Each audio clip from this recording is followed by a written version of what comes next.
Então você que está assistindo a internet, se porventura você está assistindo a internet porque não veio na sala de aula, perdeu. Na próxima vem. Mas agradeço a você porque nos dá o ibope de assistir pela internet. Falei. Tá? É o seguinte, agora nós vamos estudar um tipo de atributo, qualidade de Deus, que Ele comunica a nós. São atributos que nós também temos, fazem parte daquilo que a gente chama da construção da imagem e semelhança de Deus.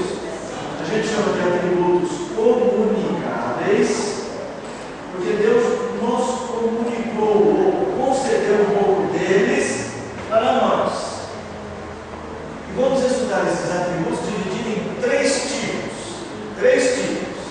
Atributos intelectuais, atributos morais e atributos de justiça. Nós vamos trabalhar, né, com esse. Vou até mudar o nome, não vou pôr justiça, porque justiça é um deles. Vou chamar de atributos de soberania. Atributos intelectuais, atributos morais e atributos de soberania. A ideia não é você dividir Deus intelectualmente. Deus é um só, isso aqui é só didático. Bom, hoje nós vamos ver os atributos intelectuais. Tá? Intelectuais. Aqui, os atributos intelectuais, nós vamos tentar entender como é que funciona a mente de Deus. Ela é parecida com a nossa, só que não é igual à nossa, porque a nossa é inferior, a nossa mente é limitada e mais, né? Por causa do pecado, a nossa mente também é uma mente contaminada. Como é que você falou? Corrompida, melhor, corrompida. A mente de Deus não, a mente de Deus é perfeita, a mente de Deus é santa e a mente de Deus é infinita. Por mais que a gente estude, digamos que a gente tivesse aqui centenas de aulas sobre um único atributo intelectual de Deus, centenas de aulas não seriam suficientes para a gente aprender tudo do atributo intelectual de Deus. Aliás, nós nunca vamos aprender tudo sobre os atributos de Deus, porque todos eles são infinitos. Você aprende um pouco, por exemplo, sobre a sabedoria de Deus hoje, aí você estuda 1000 anos e vai aprendendo sobre a sabedoria de Deus, e você sempre vai descobrir que está faltando saber alguma coisa sobre a sabedoria de Deus. E mesmo quando a gente estiver já na nova terra, no mundo novo que Deus está preparando, ainda assim Deus será infinito para nós. A nossa mente será muito melhor do que é hoje, não será corrompida, mas será ainda uma mente finita. E como a gente vai viver a eternidade com Deus, nós vamos viver a eternidade aprendendo de Deus. Vamos aprender atributos de Deus lá na eternidade. Aí você vai falar, aí vai chegar uma hora que nós vamos cansar de estudar. Não, porque será tão impressionante aprender de Deus. Aprender de Deus é algo tão impressionante, é algo que causa uma alegria tão grande ao coração, que mesmo aqui nesse mundo falho, caído, nessa mente corrompida, nesse coração ainda trabalha o mal, o qual ainda trabalha o mal, mesmo aqui, quando a gente aprende de verdade de Deus, uma alegria vem ao nosso coração. Hoje nós vamos fazer o seguinte, eu quero que vocês dividam de 3 em 3, vocês terão 4 minutos e 35 segundos, dividir de 3 em 3 aleatoriamente, escolham 3 em 3 pessoas, e vocês vão fazer uma lista. Ninguém entrou na internet para ver a aula não, né? Não entraram não entra, aí não pode, tá? Você vocês vão fazer uma lista de quais atributos vocês acham que são atributos intelectuais de Deus. Bom, quero ver o que vocês têm de ideia a respeito da mente de Deus antes da gente estudar. De 3 em 3, 4 minutos e 35 segundos. Quando eu voltar, eu vou chamar os outros para falar, tá?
santidade. Santidade o quê? Repete. Irreverência? É? Primeira vez que eu vejo alguém falando que Deus é irreverente. E a soberania? Não, soberania não foi, né? Não, sabedoria. Eu sei que a minha vida é horrível. Sabedoria. Ô Maurício, se o Papa pode ser pobre, Hã? se o Papa pode ser pobre, pode Se ser. o Papa pode ser pobre, pode ser irreverente. Você já foi? Não, vai. Sabedoria e ensino. Sabedoria já vem. Ensino. Sabedoria e domínio já está. Quem está voltando? Vocês. Conhecimento.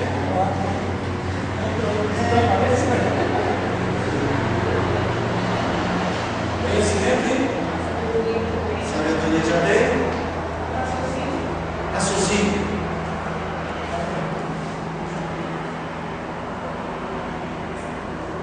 Vê se tem um outro canetão aí para mim.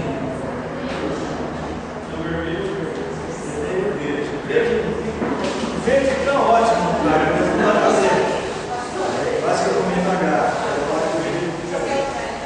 Eu quero que ele está falando um pouquinho desse também. Todos os grupos são? Como assim? Gente, nós temos que tentar usar essa nossa capacidade, de fato, nós também temos raciocínio, trabalhar. Vamos pensar o que é uma coisa intelectual. Não vamos aqui discutir se vocês estão certos ou errados. Eu fiz uma pergunta antes de dar aula. Então, a chance de errar é grande. Mas vamos lá. Santidade é uma coisa intelectual? Não. Então, vamos tirar. Domínio é uma coisa intelectual? Não. Sabedoria é uma coisa intelectual? Discernimento tem a ver com intelecto? Também. Irreverência? Não. Soberania? Não. Ensino? Conhecimento? Raciocínio? Bom, então aqui nós temos palavras que têm assim ligação com a ideia do uso do intelecto. Então, perfeito. Então, aqui começa o estudo dos atributos de Deus, dos atributos intelectuais. Quando você estiver lendo a Bíblia, e a Bíblia falar a respeito de Deus alguma coisa, então você vai começar a tentar identificar se aquela coisa dita tem a ver com o intelecto, tem a ver com uma coisa moral, ou tem a ver com uma coisa de soberania. Soberania é ideia de poder, de força para realizar o que quer. Então você não lê a Bíblia e diz, aqui acha qualquer atributo e diz, isso aqui é um atributo intelectual. Não, a gente estuda a Bíblia e faz a ligação. Certo? Nós não vamos estudar discernimento, nós não vamos estudar ensino, nós vamos estudar raciocínio. Eu acredito que sejam atributos de Deus, qualidades de Deus. Deus tem discernimento, mas que esse discernimento tem muito a ver com outro atributo, que é o atributo de sabedoria. Nós não vamos estudar a ideia de ensino, porque Deus tem a capacidade de ensinar. Ele é o mestre por excelência. Mas nós vamos pensar nisso aqui, quem sabe, com parte do atributo de conhecimento. E não vamos estudar raciocínio. Embora Deus raciocine, seja um ser racional, raciocínio não é exatamente um atributo, mas é uma capacidade. Olha, estão informando que o café está servido, tá? Tem bolacha também? Vocês que nos visitam, tem alguém visitando aqui? Alguém pela primeira vez? Sara já veio, né, Sara? Para quem não conhece, Sara não é a primeira vez que ela veio um pouco bastante.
sabe todas as coisas. Entre as coisas que Deus sabe quem nós somos. Veja só, quando a gente fala em conhecimento, olhando para nós, né, é um atributo comunicado. Eu entendo assim, o que é o conhecimento? É a soma dos valores, a soma da ciência que foi adquirida ao longo do tempo. Então, Wilson, qual é a sua profissão? Você é programador, você estuda, faz faculdade. Faz faculdade do quê? Ciência da computação. Tudo a ver. O Wilson adquiriu ao longo da carreira profissional dele e agora da carreira acadêmica conhecimento da área da computação. Com certeza sabe mais que eu e talvez mais que a maioria. Porque essa é uma área hoje bem interessante, que até tem criança que sabe tanta coisa que adquiriu conhecimento na experiência. Você já trabalhou com isso? Fazer. Como é que você aprendeu se você começou a trabalhar antes de ir para a faculdade? Estudar, aí atrás tutorial, Então ele foi adquirindo, ele é um autodidata, né? Peguei um livro, comecei a ler e tal. Aqui a dona Cida Matias, 3 filhos brilhantes, um deles não é brilhante, é reluzente, né? Paulinho. Nem todos conhecem, uma família foi membro aqui da igreja. Paulinho, não na mente assim, até mesmo. Paulinho é uma mente brilhante, reluzente mesmo. Então ele começou estudando na casa dele uma revistinha, Beabá da Eletrônica. Quem não conhece uma revistinha antiga, Beabá da Eletrônica, aquela revistinha que ensina o que é um circuito integrado. O Paulinho hoje é formado em física quântica, não sei, não é física quântica, é física alguma coisa. A computação você não foi equivocado. Oi? A computação, não foi equivocado. E eu sei que ele estudou o cérebro, o funcionamento do cérebro dos insetos. E ele recebeu uma proposta para trabalhar na Alemanha. Ele ganhou prêmios internacionais dessas Olimpíadas de Conhecimento. Adquiriu conhecimento antes de ir para a universidade. Quando a gente estava começando os nossos computadores, os nossos sites, as nossas transmissões, os meninos falavam para o Paulinho, faz isso. Aí ele chegava assim no lugar. Está pronto. É assim isso. Nós adquirimos conhecimento. Mas nós só conseguimos adquirir conhecimento de coisas mais palpáveis e externas. Deus consegue adquirir, não adquirir. Deus não adquire conhecimento. Deus tem conhecimento profundo de todas as coisas. Por isso a gente diz que o conhecimento de Deus é abrangente.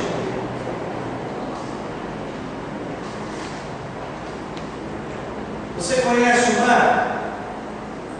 Conhece o mar? Conhece.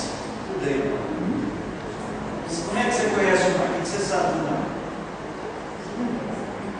Sabe que é salgado, que é bonito, que ele é forte. Você está falando do Beto, não estou perguntando do mar.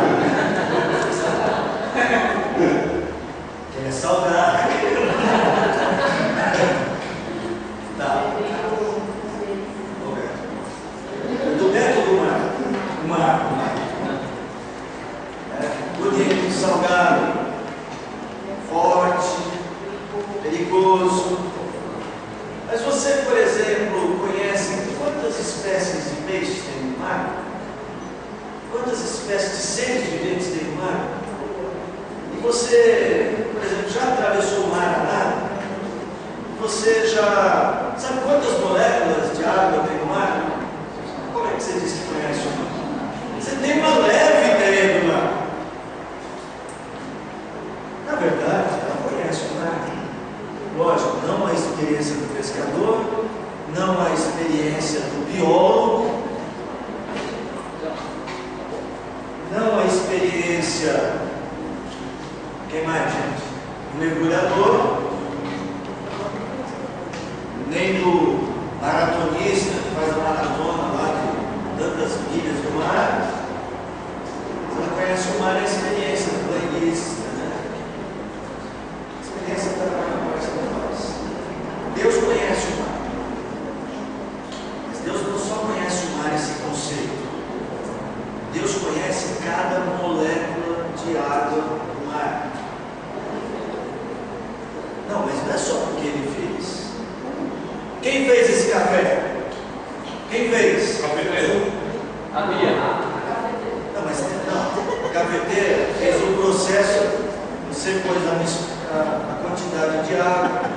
Está ótimo o café. Tá bom, Miguel. Mas você conhece o café? Você conhece o café. Você fez. Você não sabe quantas moléculas. Entenderam o modelo de conhecimento que Deus tem? Deus conhece o mar, e assim, e a mente de Deus trabalha esse conhecimento a cada instante, lembrando que para Ele não há tempo. Ele tem um conhecimento de cada molécula. Se Deus estivesse aqui e fosse uma pergunta assim, quantas moléculas tem no Oceano Atlântico? Ele iria dizer, trilhões de moléculas. Nós entendemos a junção das moléculas. Qual é a molécula da água, gente? H2O. Eu não sou bioquímico, de jeito nenhum. Qual é a molécula do sódio? NaCl. Na. Ah, tá aí, ó. NaCl. Secreto do sol. Como será que vive isso aqui, para fazer água salgada? Nós conhecemos isso. Isso é o que a nossa ciência já alcançou. Talvez essas moléculas possam ser divididas e a gente usar que esses dois átomos de hidrogênio eles possam ser divididos em um zilhão de outros elementos que a nossa ciência não conhece. Deus conhece. O conhecimento de Deus é abrangente, profundo. O texto que você leu aí, que vocês leram, enganoso é o coração mais que todas as coisas, desesperadamente corrupto. Quem o conhecerá? O Senhor esquadrinha o coração. Deus sabe quantas moléculas tem no seu corpo. Deus sabe o que você pensa. E pensamento é uma coisa não material. Mas se o pensamento tiver algum elemento que nós desconhecemos, Deus sabe. Deus sabe porque você pensa o que pensa, sabe o que você vai pensar depois do que você já pensou, e Deus sabe o que você jamais pensaria, porque você pensa do jeito que pensa. Compliquei, mas é isso. Alguém fala assim, eu nunca pensei nisso. Alguém fala, puxa, você está falando um negócio que eu nunca pensei. E Deus sabe o que você não pensaria também. Ele sabe como funciona você. Ele sabe como você reage a cada coisa. Só para você ter uma ideia, é por isso que cada um de nós tem um tipo de provação diferente. É por isso que cada um de nós tem uma história diferente. É por isso que Deus não faz igual para todo mundo. Porque nós reagimos de maneira diferente. Quando eu tomo um café aqui, eles falam, esse pastor é folgado, tomando café na sala de aula. Outros dizem, esse é um pastor legal, toma café na sala de aula. E outros dizem assim, eu não entendo que esse pastor toma café na sala de aula. Cada um reage de um jeito. E Deus sabe como você reage. por isso que a sua vida, Ele a constrói particularmente. Ele sabe que se eu der um grito, um reage de um jeito, outro reage de outro. Eu vem cá, já viu quando alguém dá um grito em casa? Eu não sei no caso de vocês, né? Acho que não tem ninguém que grita. Lá na sala, lá ninguém grita. É, Leandro, só tão baixinho assim. Francisco e a Nádia. Imagina, Nádia gritando. Eu estou imaginando, Nádia faz assim. Francisco já vem logo dar um grito. O que é? Abaixa sua voz. Tudo bem. Cada um reage de um jeito. Você dá um grito, cada um reage. Vamos estar com o ouvido. O seu Paulo, que não ouve bem, ele fala assim: eu gosto quando você grita. A minha filha fala: pai, eu não gosto quando você grita.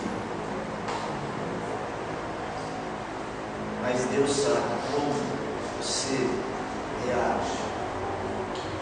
E foi por isso que, e como ele sabe, ele conhece isso profundamente, é que ele trabalha individualmente no você. Quando a gente estuda coisas como o conhecimento de Deus, descobre esse valor abrangente do conhecimento de Deus, a gente começa a perceber que a gente está na mão certa, na mão de quem nos conhece. Olha aí, Salmo 139. É o Salmo 98, depois o 139.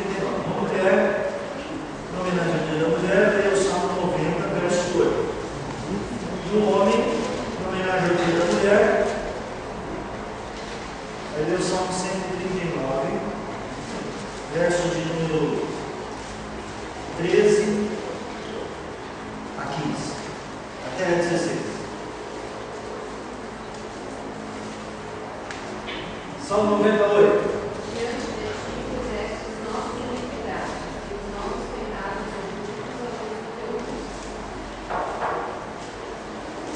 As nossas iniquidades, os nossos pecados comuns, a nossa vida secreta. O Lauro pregou domingo, eu gostei muito da expressão, eu acho que ele pegou essa expressão do Fábio, eu perguntei para ele depois, ele falando sobre a cruz de Cristo, e ele disse assim, que nós deveríamos pôr a cruz de Cristo na nossa vida, e ele usou essa expressão, pôr a cruz de Cristo nas nossas gavetas trancadas, onde estão os mais escuros segredos, né? Essas gavetas são metafóricas. Todos nós temos as nossas gavetas trancadas. Deus sabe o que é. Os nossos pensamentos estão expostos diante de Deus, as nossas intenções. Às vezes a gente tenta provar para todo mundo e às vezes até para nós mesmos que não era a nossa intenção fazer tal coisa, mas Deus sabe qual era a verdadeira intenção do nosso coração. O coração é enganoso, desesperadamente corrupto, mais que qualquer coisa. Nem eu posso conhecer o meu coração, mas Deus sabe porque meu coração é desse jeito. Salmo 139. Pois tu formaste o meu interior, tu me teceste no seio da minha mãe. Graças te dou, visto que por modo assombrosamente maravilhoso me formaste. As tuas obras são admiráveis, e a minha alma sabe muito bem. Os meus ossos não te foram encobertos quando no oculto fui formado e entretecido como nas profundezas da terra.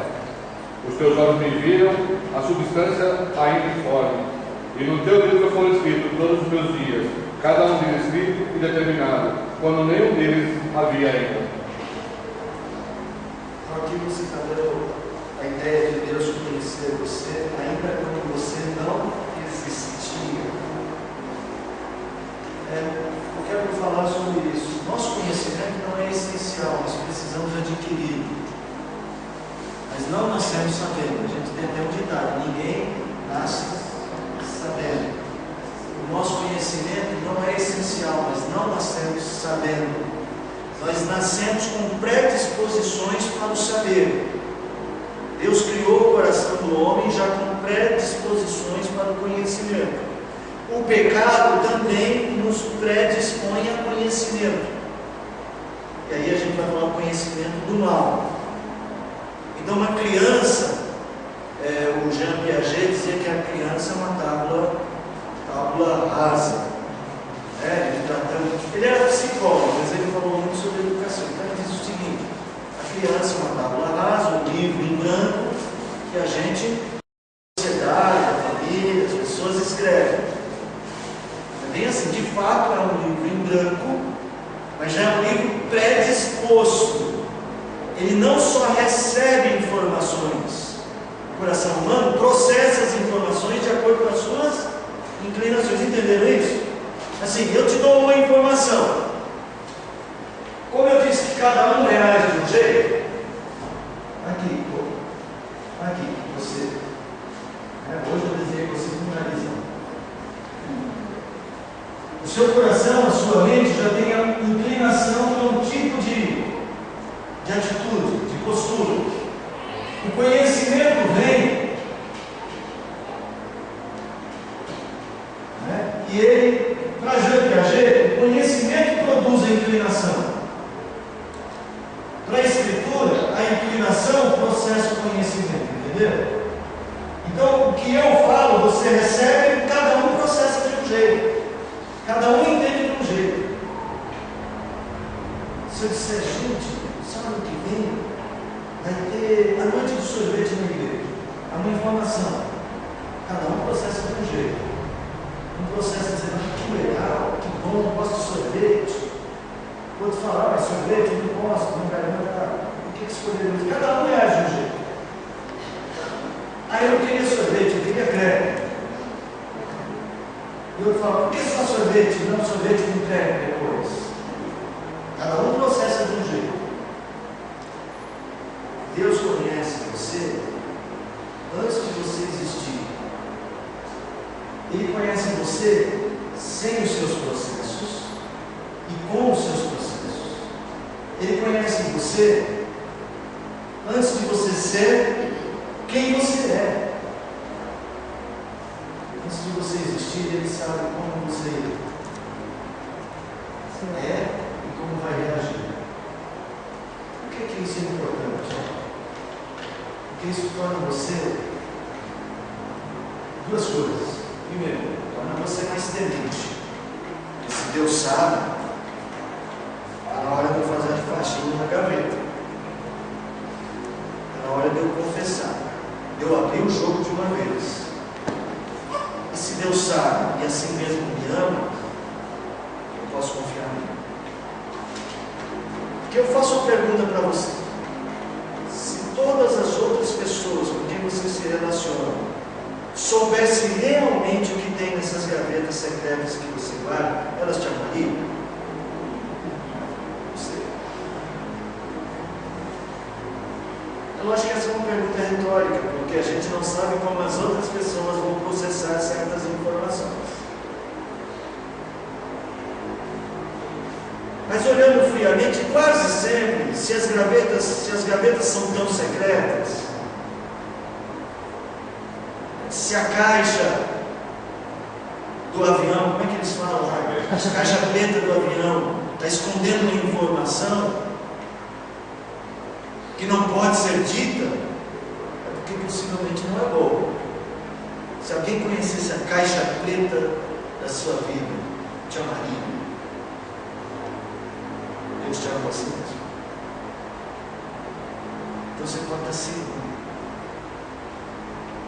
Que ele mesmo ele conhecendo o seu coração desesperadamente corrupto, ainda assim mandou Jesus.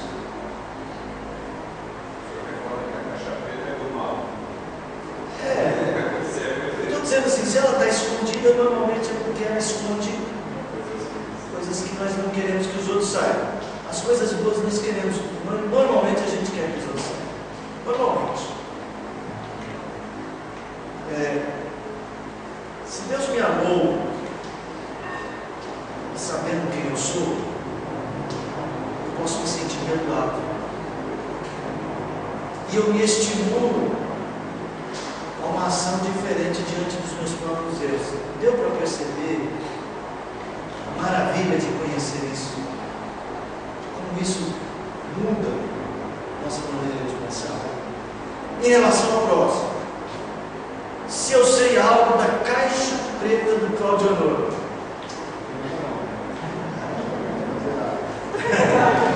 se eu sei algo da caixa preta do Cláudio Honor, eu falo, não acredito. Se eu soubesse, vai haver um outro raciocínio. Quem sou eu para dizer que a caixa preta do Cláudio Honor é um lixo, é uma podridão só? Primeiro, quando eu tenho a minha própria. Segundo, quando Deus amou o Cláudio Honor, apesar da caixa preta, eu tenho o direito de não amá-lo, Deus tendo amado o Cláudio Honor? Veja, eu posso atribuir ao meu próximo que Deus conhece a vida dele tão bem, a ponto de lidar com cada uma das falhas dele de maneira sábia. Deu claro? Obrigado. Esse conhecimento que Deus tem, ele não precisa ver você agindo para adquirir conhecimento. Ele já tem, é essencial nele. Deus existe com esse conhecimento sem precisar da experiência. Você vê, os caras já te conhecem. Querem calar? Senhor, eu estou dando bom dia com o seu chapéu, é assim que fala, cumprimentando o seu chapéu. Eu preciso aprender, eu preciso descobrir, eu preciso experimentar, eu preciso viver para aprender, para ter conhecimento. Deus não. Deus tem todo o conhecimento. Sabe uma coisa? Deus não descobriu que você é mentiroso porque você contou aquela mentira. Isso é genérico. Deus já conhece as inclinações do seu coração. Já conhece o seu coração. Pastor, mas a própria comparação desse conhecimento que eu tenho com o conhecimento de Deus já não é uma ingenuidade da nossa parte? Não é que é ingenuidade, é que assim, é o elemento que a gente tem. Essa comparação já é uma coisa. Não dá, assim, não dá para comparar. Não dá. Deus é incomparável. A própria comparação já em si não é um atentado a. Mas assim, é um método pedagógico. Eu entender como é que funciona o conhecimento em mim, eu descobri que conhecimento em Deus é algo tão superior que eu só posso ser humilde diante de Deus. Tem gente que se acha mais sábio que Deus. Muitas vezes nós nos achamos mais sábios que Deus. Deus fala assim, é por aqui. É por aqui. E a gente fala, melhor é por aqui. Aí eu vou usar a calça, melhor é por aqui. Deus fala, é por aqui, rapaz. Sim, é por aqui. Aí você vai por aqui e Deus fica por aqui. Às vezes nós nos achamos mais sábios que Deus. E não precisamos. Nós nos achamos mais sábios que Deus e achamos que estamos certos. Às vezes mais certo que Deus. Exemplo corriqueiro, repito muito esse exemplo. Deus fala para a gente perdoar as pessoas que pecam contra nós? Fala. Fala ou não fala? É o caminho de Deus? É o por aqui de Deus? Ela fala para mim. Não tem várias vezes que a gente fala, não, senhor, é por aqui. Não tem? Você nem considera de lado. Não, aí a gente arruma um jeito, né? Deus fala para perdoar, mas O que ele fez foi perdoado. o que ele fez é perdoar. Ou, se possível, viver em paz com todos. Sim, né? Não, mas ele está contra mim, totalmente contra mim. Fala. Já ouvi gente falando assim, ah, se eu vou esperar a resposta de Deus, eu não vou esperar a vontade de Deus, eu vou trabalhar. Gente, é duro, né? Eu sei. Deus fala para perdoar, a pessoa fala, não, não perdoar, não, porque sabe, essa pessoa está contra mim. Aí Deus fala assim, mas perdoa também os inimigos. Aí a gente vai filosofar, mas vamos ver o conceito de inimigos. O conhecimento de Deus a seu respeito e a respeito de tudo que diz respeito a você é essencial e abrangente. Deus sabe profundamente cada uma das coisas que você é, pensa e o que você precisa para ser o que Deus quer que você seja. Seja então submisso. A gente não costuma fazer oferecer outra face, né? Também não, né? Oséias tem uma teoria sobre a outra face. Eu lembro a teoria de Oséias.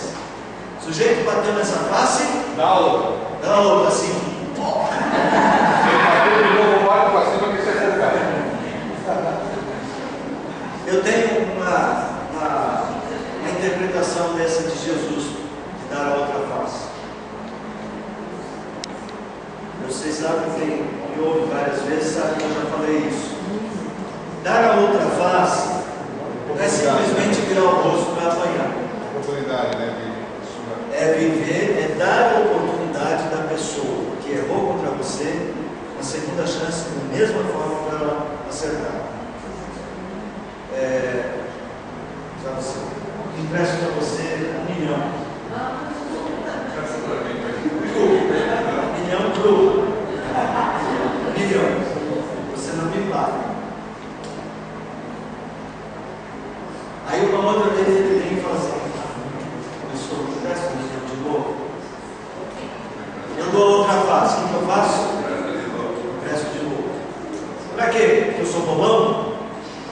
Aí não, para dar a chance dele desta vez, com consciência, acertar. Para mim, assim que eu interpreto dar a segunda face. Não é amar o ato de apanhar. Tá? E Jesus Cristo dá a segunda face muitas vezes para nós. Né? Ele nos desafia sempre nas mesmas coisas. Sempre nos dá a chance de acertar. Vamos para o próximo. Vamos falar um pouco de sabedoria. Qual é a diferença entre conhecimento e sabedoria? Qual a diferença entre conhecimento e sabedoria? A diferença é que eu considero o seguinte, fala lá. Eu acho que sabedoria é você saber usar o seu conhecimento. Isso, perfeito. Perfeita a sua definição. Exatamente. Conhecimento tem a ver com informações. Pois tem um outro ditado que fala assim, que sabe, conhecimento é quando você aprende com seus próprios erros, e sabedoria é quando você aprende com os erros dos outros. A pessoa já passou para as pedras, está dominado, e você precisa passar mais. Então, a pessoa... Vamos lá. Então, isso. Conhecimento tem a ver com as informações recolhidas por nós. Então, a pessoa passou por um caminho, tropeçou, eu já sei que aquele caminho é perigoso. Estou usando assim um exemplo simples, baseado no que ele falou. Sabedoria é eu aplicar o conhecimento da forma correta. Porque nem todo mundo que tem conhecimento é sábio. Aquela velha frase, fulano conhece a palavra. Já ouviu isso, né? Não entendo por que fulano faz isso. Ele conhece a palavra, mas não tem sabedoria. Conhecimento. Está tudo bem com a sabedoria.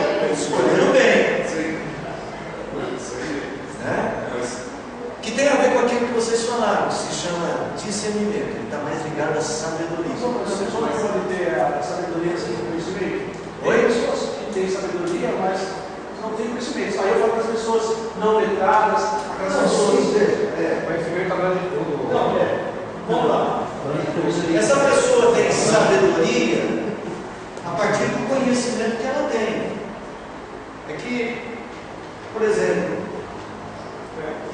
vamos pegar o rapaz que estudou física, que estudou o cérebro dos insetos. Esse conhecimento que ele tem sobre o funcionamento do cérebro dos insetos serve para quê? Para descobrir para que lado que a mosca vai voar na hora de pegar? Parar? Não. Ele vai usar esse conhecimento para descobrir como é que um neurotransmissor pode gerar um outro tipo de componente eletrônico para formar uma máquina que não precisa de fio. Vamos viajar. Ele vai pegar o conhecimento, aplicar com sabedoria. Mas fica, saber como fazer esse tipo de componente eletrônico ainda não é sabedoria, é conhecimento só de como fazer. Sabedoria, qual é a finalidade disso? Ele vai usar a sabedoria a partir do conhecimento, mas você está falando de uma pessoa não letrada. Ela usa uma sabedoria mais moral. Por exemplo, uma pessoa não letrada, minha avó ou a sua avó, que te dava conselhos. Que ela dizia assim: filho, não anda com máscara. Fala, Cláudia.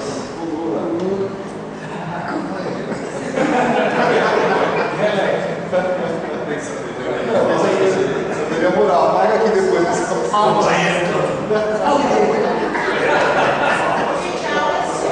Eu quero dizer para você agora que não existe político mais sábio na arte da política no Brasil que este nosso ex-presidente. Ou pelo menos ele tem conhecimento da arte, não sei se tem sabedoria. Mas é um juízo político que eu não quero fazer. Eu quero só dizer assim, a nossa avó diz assim: filho, não faz isso.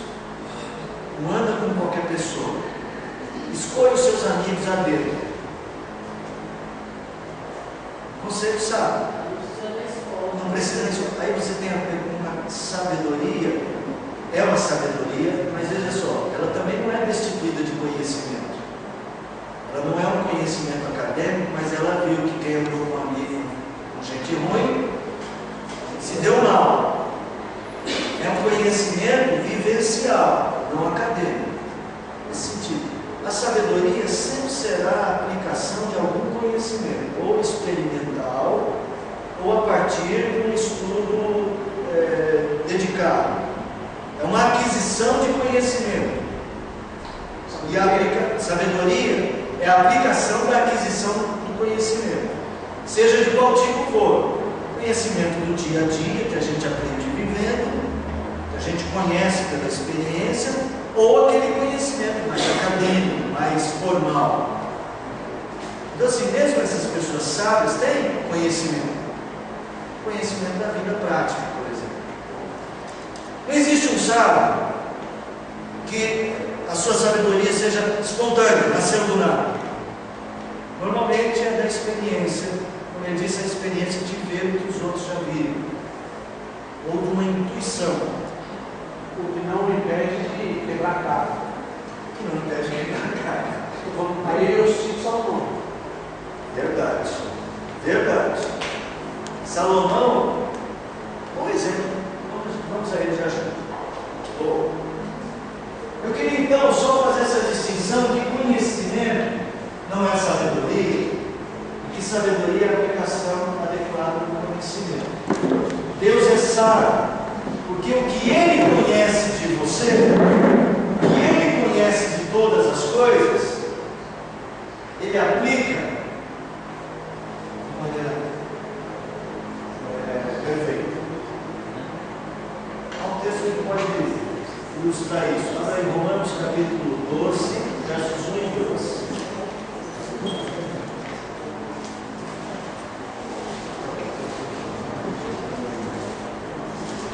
Depois alguém vai abrir Daniel 2:20. Daniel 2:20. Romanos 12, 1 e 2.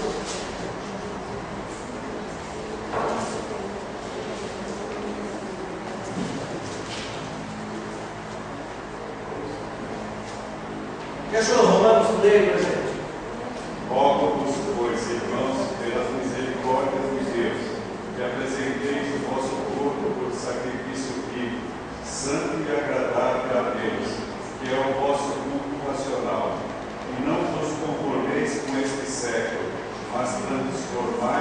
pela renovação da vossa mente, para que experimenteis qual seja a boa, agradável e perfeita vontade de Deus. Boa, agradável e perfeita vontade de Deus.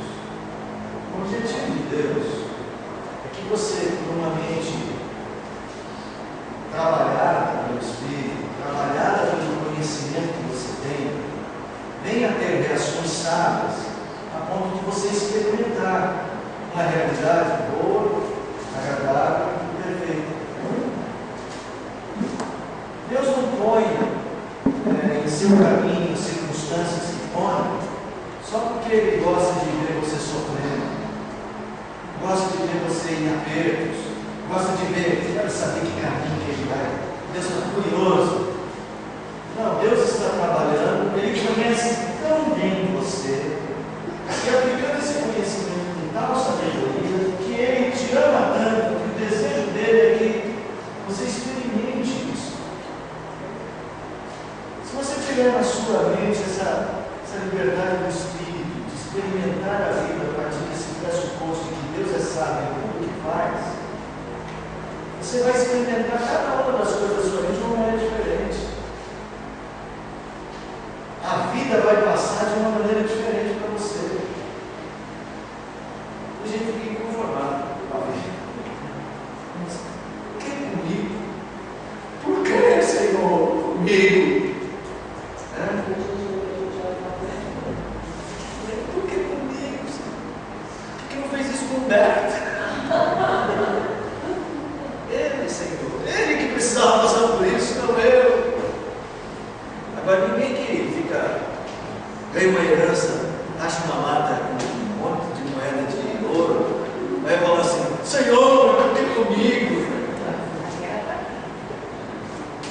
Porque a gente valoriza muito coisas passageiras. Elas para nós parecem ser muito importantes. E a verdadeira sabedoria, disse Jesus, é ter tesouros eternos.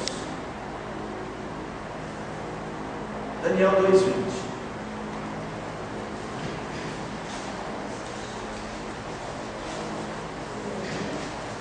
Outra pessoa lê para a gente. Disse Daniel: seja bendito o nome de Deus para todo o céu, porque são eles a sabedoria. A resposta nossa para Deus, independente de todas as circunstâncias, só para lembrar as circunstâncias de Daniel, né? Aí logo no capítulo 2 você vai ver Daniel exilado, levado à força para um país estranho, ainda jovem, sendo misturado a um tipo de gente diferente completamente dele, vendo seus amigos sendo presos, lançados na fornalha de fogo. Ele está diante de Deus dizendo assim: olha, o Senhor é sábio, bendito seja o Senhor. Daniel está, como esse moço está reagindo aos acontecimentos? A partir do conhecimento que ele tem de Deus, está reagindo com sabedoria. Eu sei que Deus me vale, eu sei que Deus traz tudo certo, eu sei que Deus sabe o que nós precisamos. Ele não está errando. Gente, Deus não está jogando dados para ver o que é que vai dar. No versículo 21, ele até separa essa questão do conhecimento e da sabedoria, né? É ele que muda o tempo e as estações, remove reis e estabelece reis. Ele dá sabedoria aos sábios e entendimento aos inteligentes. Ele faz essa separação. Bem observado. Assim, vá descobrindo este valor, esse atributo. A mente de Deus, quando ela produz a realidade, porque Deus que produziu a realidade não é um acaso. Quando a mente de Deus produz, eu estou dizendo ela produz, porque é um presente para Ele.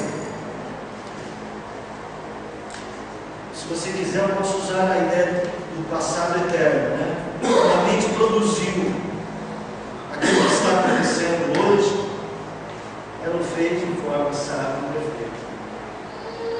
E o objetivo é que você, entendendo isso, experimente essa vontade perfeita de Deus. Essa sabedoria de Deus, ela é abrangente. Ele nunca age sem ela. Sempre que Deus realiza algo, este algo é sábio. Deus é sábio sempre. Mais um texto, 1 Samuel 2:3. Só aproveitar para ensinar isso. Por que eu falei 1 de Samuel 2:3 e não 1 Samuel 2:3? Primeiro livro. Por que eu falo 1 Coríntios? É a primeira carta. Primeira carta. Muito bem. Se um dia eu falar 1 Samuel, não vou para o inferno. Se eu falar um dia 1 Coríntios, não vou para o inferno. Não sou disciplinado na igreja. Mas se eu falar correto, não faz mal também não. Tá? Só reforça. Outra. Reforça o Qual a diferença entre 1 Coríntios, como é que eu me refiro a Timóteo? Por que eu não falo 1 Timóteo? Falando de uma pessoa. Hã? Falando de uma pessoa. É que eu me quase sempre. Bom, os dois têm uma mesma analogia, que é a primeira carta aos Coríntios. Né?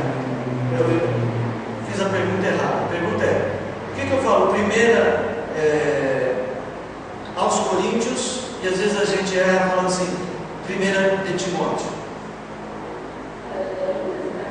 Não é de Timóteo. A carta é de Paulo a Timóteo. Você vai falar 1 a Timóteo. Mas, de fato, se você falar 1 Timóteo, está certo.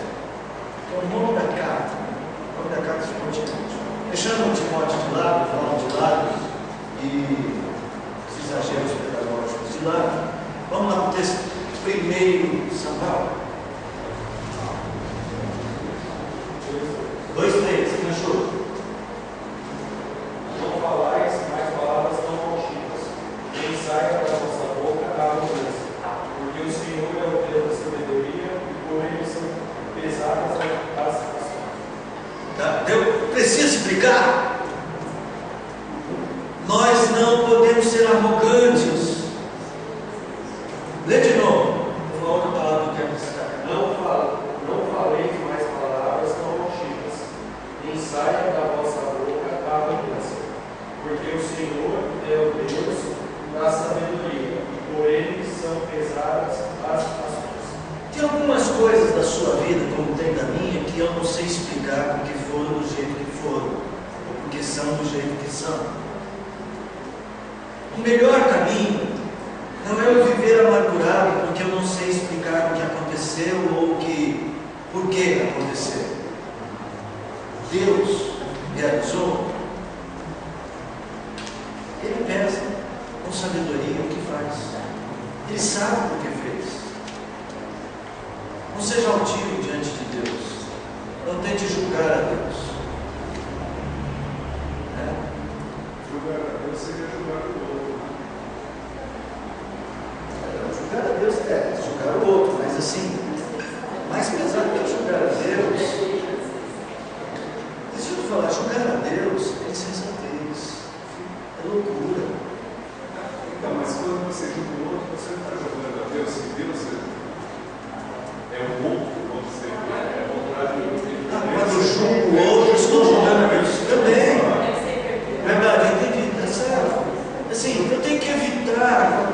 Não, a vida tem os seus juízos de valor. A vida tem os seus juízos de valores. Nós julgamos os valores nossos e dos outros. É natural, até para poder gerir a vida. Você está lá no trabalho e um cliente seu não aceita a sua proposta, você vai, por que será que ele não aceitou a minha proposta? Por isso. Você fez um juízo. Só que assim, o que a gente tem que ser humilde é que o nosso juízo nunca é absoluto. Quem somos nós para fazer um juízo absoluto e condenatório? O nosso problema é o juízo condenatório. Nós podemos julgar, tentar entender as intenções e falar, eu não sei, fulano, eu não sei se eu posso confiar em fulano, porque olha como ele está agindo. Mas isso é absoluto? De jeito nenhum. E agora, aqui, quando eu falo julgar a Deus, é que quando as coisas não saem do jeito que a gente planejou, eu não preciso ficar amargurado. Eu conhecendo, eu sabendo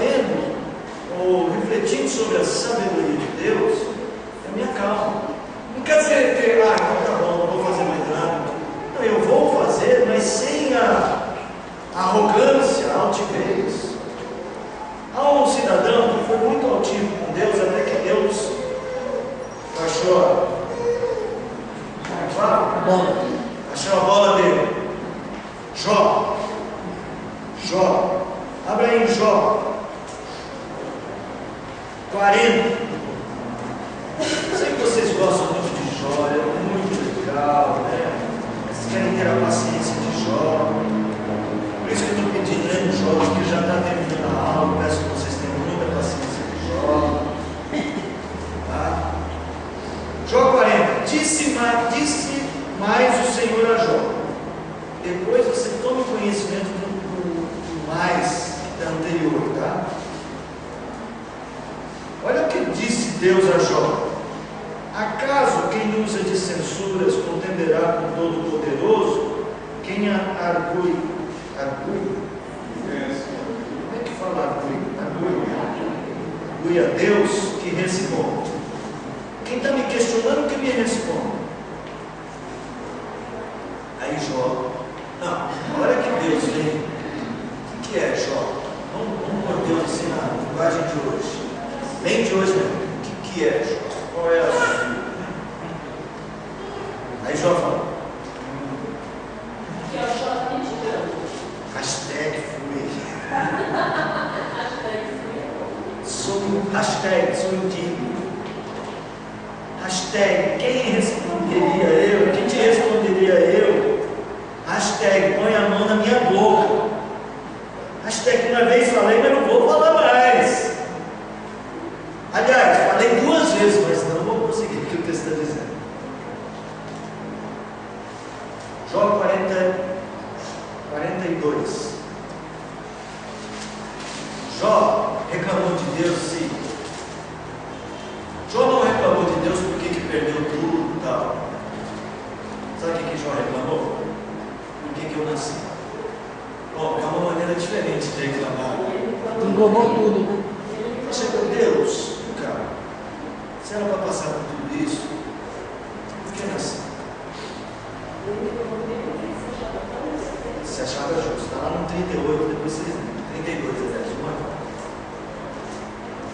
Então respondeu Jó ao Senhor, depois de levar uma surra do Senhor: bem sei que tudo podes, e nenhum dos teus planos pode ser frustrado. Quem é aquele, como disseste, que sem conhecimento encobre o conselho? Na verdade, falei o que não entendi, coisas maravilhosas demais para mim, coisas que eu não conheci. Então é isso, limites para você, tá? Limites para sua arrogância, limites para sua altivez. Pense que Deus é sábio em tudo que faz. Tá? O último atributo intelectual é um atributo um pouco diferente desses dois.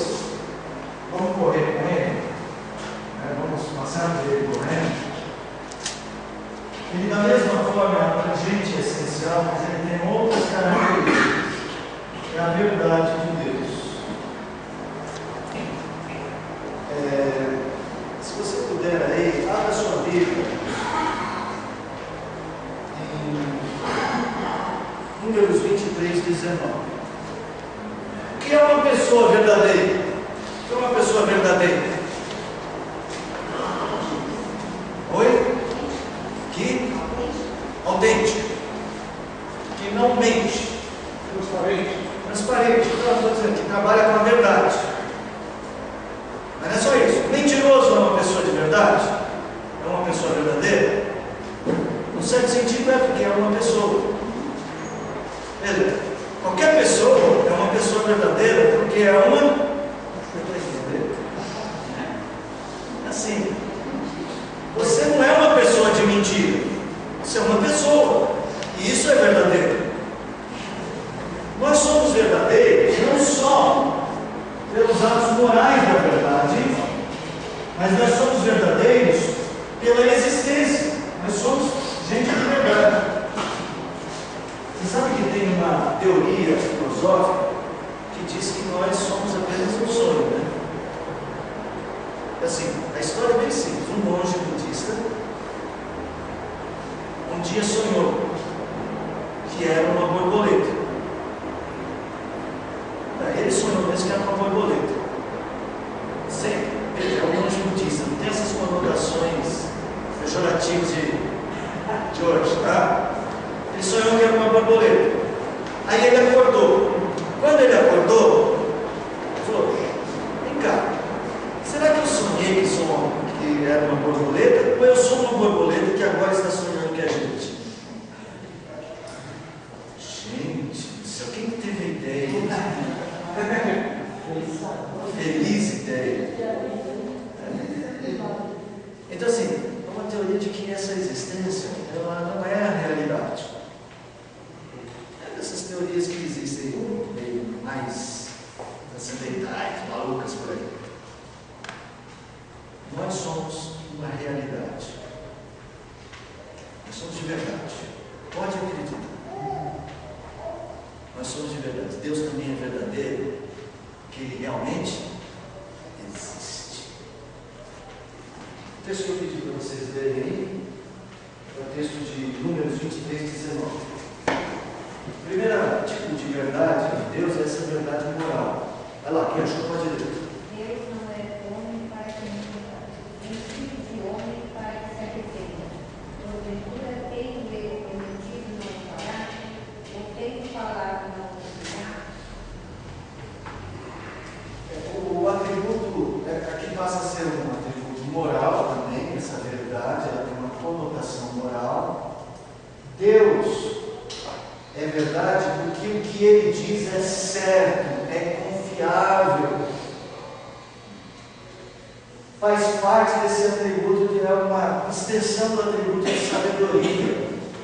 Quando Deus veio a nós e disse, é assim que as coisas são, o assim de Deus é perfeito, verdadeiro e único, não muda. Esta verdade é imutável, como Deus é imutável. Não vai ter um outro jeito de você se aproximar de Deus se não for por Cristo. Ele diz que é assim. Não adianta, invente a religião que você quiser, isso não muda. Invente a teoria que você quiser, isso não muda. Deus é e faz o que Ele diz que vai fazer. Deus disse que Jesus voltará, não disse? Disse. Jesus voltará? Como você sabe? Hã? Porque Deus disse. Isso é um ato de fé. Essa fé, muita gente quer, mas tem alguma prova de que Jesus vai voltar, alguma prova substancial de que tudo isso é verdade? Não é assim que a gente né? Eu escrevi um material sobre cosmovisão. Você corrigiu duas lições minhas, né? Corrigiu, né? E numa das lições, primeiras lições, falando sobre a cosmovisão cristã e o ateísmo. O ateu diz assim: Deus não existe. E nós dizemos que Deus existe. São duas cosmovisões diferentes. Uma que nega Deus e a outra que afirma. Ok? Bom, qual das duas pode comprovar-se? Qual das duas visões? Pode ser assim, comprovado, taxativamente comprovado. Que afirma? Que afirma? Você consegue provar que Deus existe? A sua plenitude, a Bíblia assim fala aqui, sua criação. Você alega que isso, na Bíblia fala, tá certo, mas assim, você consegue comprovar isso? Você crê que a Bíblia fala porque você comprova ou porque você crê? Não, crê. É um ato de fé, não é? Mas vamos pensar então no nosso caso, é um ato de fé. Vamos pensar no ateu. O ateu comprova que Deus existe? Não existe? Não. Não. O que ele alega? Ele alega que, entre as coisas que ele alega, é, se Deus existisse, por que ele não vem aqui me matar? Me mata, Deus! Eu não acredito em você, isso aí, me mata! É uma questão de tempo. Ele também tem o quê? Ambos têm o quê? Ateísmo gente. É uma religião sem Deus, mas é uma fé na negação de Deus. A fé não é a verdade, A verdade é a cosmovisão, é o pressuposto de verdade que eu assumo. São os pressupostos. Mas eu quero chegar aqui. Aí, então, cada uma dessas correntes vai gerar uma maneira de viver. Sobre a criação, como ele nega Deus, ele vai ser possivelmente evolucionista. E esse aqui vai ser Criacionismo. Provavelmente vai ser isso que acontece em cada um deles. A fé de cada um vai conduzi-lo a um pensamento diferente, não é? E aí, ele diz assim: nós viemos do macaco. O que Charles Darwin estudou lá na Colômbia, né? E ele viu que os animais que estavam na Colômbia eram da mesma espécie, mas diferentes dos animais que estavam nas ilhas, esqueci o nome das Galápagos, né? Os Galápagos. Então ele descobriu que havia uma adaptação, que houve uma evolução, tá? Isso aqui vai dizer então que o mundo foi criado pelo Big. Isso aqui vai dizer que o mundo foi criado por Deus. Agora nós vamos. O meu argumento é o seguinte: suspendendo a fé do ateu do teísta, suspendendo a fé. Quando você olha para o mundo, vamos ao raciocínio. Quando você olha para o mundo, quando você olha para as pessoas, você percebe como elas são, como existem tantas semelhanças, havendo naturalidade e saúde, 2 pulmões, que mais tem? Dois olhos, 2 ouvidos, um nariz, 2 rins, 2 pernas, 2 braços. Bom, quando você olha para a natureza, a função das águas, a função dos peixes, a função dos insetos, a função dos micróbios, se você suspender a fé, esquece que você crê na negação e que você crê na afirmação. Qual das duas teorias parece mais plausível? Qual das duas parece mais plausível? Quando você olha a realidade. Dizer que essa realidade tão organizada é o mesmo que você chegar lá em casa, Humberto. A Lilian fala assim: Humberto, arruma aquelas gavetas lá para nós. Aí você chega nas gavetas e faz assim, puxa a gaveta e joga tudo pro alto. Joga tudo pro alto. Eu sou evolucionista, creio no Big Bang. Vamos esperar mais 1 milhão de anos que elas vão se organizar sozinhas. Tem alguns filhos que pensam que é assim que vai funcionar. Vamos esperar 1 milhão de anos, quer dizer. Lógico que o criacionismo, olhando para a realidade.